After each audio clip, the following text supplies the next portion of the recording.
The teenage protest leader who became a symbol of opposition to Beijing in Hong Kong has launched a hunger strike in the last-ditch bid to wrestle concessions over political reform from the former British colonies' rulers.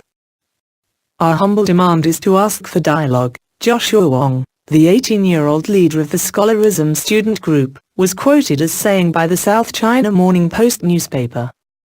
Mr. Wong, who has been camped out at the Admiralty protest site since the Umbrella Movement demonstrations began in late September, made the announcement that he and two colleagues would begin a hunger strike on Monday night.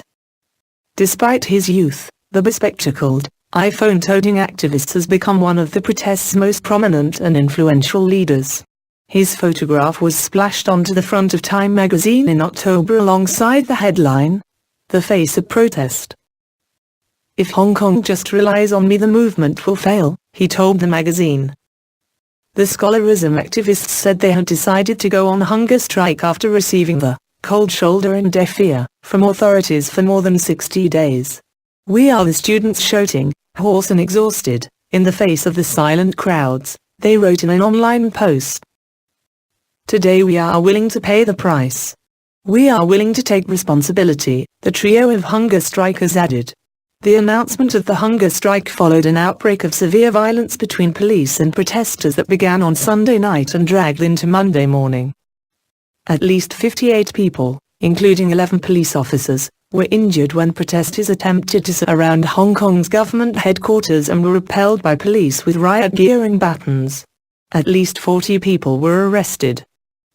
Protesters were bracing themselves for eviction on Tuesday after a Hong Kong court granted an injunction permitting police and bailiffs to clear several key roads around the Admiralty protest camp.